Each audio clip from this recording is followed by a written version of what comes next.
हमने आपको इससे पहले रुधिर परिसंचरण तंत्र के बारे में बताया था। उसी में ही एक भाग है लसिका परिसंचरण तंत्र। लसिका परिसंचरण तंत्र में सबसे पहले बात आती है लसिका की। क्या है लसिका? लसिका वास्तव में एक रंगहीन तरल है जो रुधिर केशिकाओं और ऊतकों के बीच रिक्त स्थान में भरा रहता है। वास्तव में लसिका रुधिर प्लाज्मा का ही एक भाग है। रुधिर वाहिनियों की भित्तियों से रुधिर छनकर ऊतक और वाहिनियों के बीच में जो रिक्त स्थान है वह भर जाता है। अर्थात रुधिर का वो हिस्सा, वो छना हुआ भाग जिसमें आरबीसी नहीं होती, वास्तव में लसिका कह सकते हैं। लसिका में डब्ल्यूबीसी की संख्या रुधिर की अपेक्षाकृत अधिक हो जाती है। इसमें अन्य पोषक पदार्थ और आयंस भी उपस्थित होते हैं। अब लसिका जो है वो छोटी छोटी वाहिनियों में बहती है जिन्हें लसिका केशिकाएं कहते हैं। अब लसिका तंत्र की यदि हम बात करें तो इन्हें हम कहते हैं लसिका केशिकाएं। ये लसिका केशिकाएं मिलकर लसिका वाहिनी बनाती हैं। लसिका वाहिनियां जहां पर जुड़ती हैं वहां पर लिम्फ नोड का निर्माण करती हैं। इन लिम्फ नोड में ही लिम्फोसाइट का निर्माण होता है।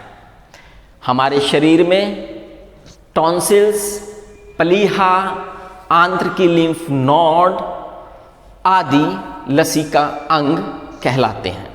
अब जैसा कि हमने बताया कि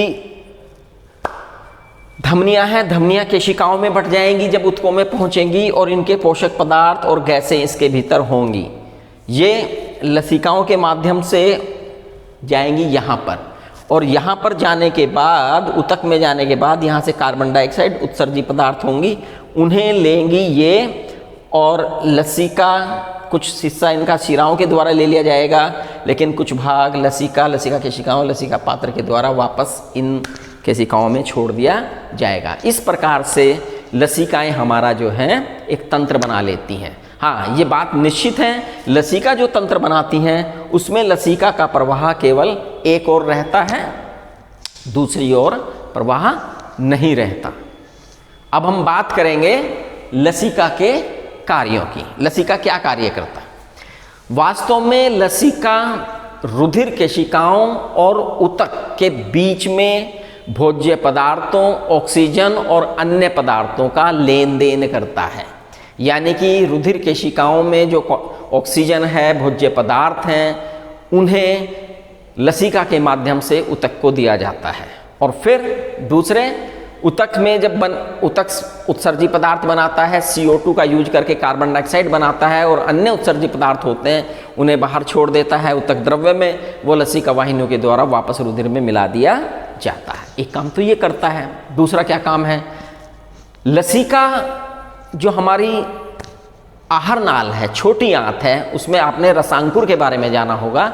रसांकुर में लसिका वाहिनियाँ होती हैं जो भोजन में जो वसा का पाचन भाग है, वसीय अम्ल और ग्लिसरीन, उनके अवशोषण में लसिकाएं सहायता करती हैं। लसिका की गांठें जहाँ पर हैं उसमें हमने बताया था लिम्फोसाइट का निर्माण होता है। लिम्फोसाइट वास्तव में हमारे शरीर की प्रतिरोधक शक्ति को बढ़ाती हैं, वो हानिकारक जीवाणु आदि के साथ लड़ती हैं। लसिका केशिकाओं और कोशिका के भीतर और बाहर जल संतुलन बनाकर नियमित प्रासरण दाब बनाए रखती हैं। इस प्रकार से लसिका हमारे शरीर के लिए कार्य करती हैं। यदि हम लसिका और रुधिर में आपसे पूछें कि भाई क्या अंतर है रुधिर और लसिका में, तो इस चार्ट के माध्यम से आप उसे अच्छी तरह से समझ सकते हैं, एक तालिका के माध्यम से आप समझ सकते हैं। रुधिर आप जानते हैं एक तरल संयोजी ऊतक होता है। जबकि लसिका वास्तव में छना हुआ रुधिर है।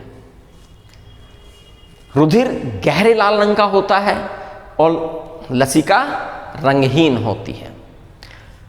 रुधिर में आरबीसी लाल रुधिर कणिकाएं उपस्थित होते हैं, इसमें हीमोग्लोबिन होता है और उसी कारण रुधिर का रंग लाल होता है। लेकिन यहां पर आरबीसी नहीं है, आरबीसी नहीं होती तो ये रंगहीन है। रुधिर में डब्ल्यूबीसी की संख्या लसिका की अपेक्षाकृत कम होती है, जबकि लसिका में डब्ल्यूबीसी की संख्या अधिक होती है। रुधिर में न्यूट्रोफिल की संख्या अधिक होती है, एक तरह की सवेत कणिकाएं हैं न्यूट्रोफिल, जबकि लसिका में लिम्फोसाइट्स की संख्या अधिक है। रुधिर ऑक्सीजन व अन्य पोषक पदार्थ इसमें अधिक मात्रा में होते हैं, लसिका में ऑक्सीजन और अन्य पोषक पदार्थ कम मात्रा में होते हैं। वहीं रुधिर में कार्बन डाइऑक्साइड व उत्सर्जी पदार्थ कम मात्रा में होते हैं, जबकि लसिका में कार्बन डाइऑक्साइड और उत्सर्जी पदार्थ अधिक मात्रा में होते हैं।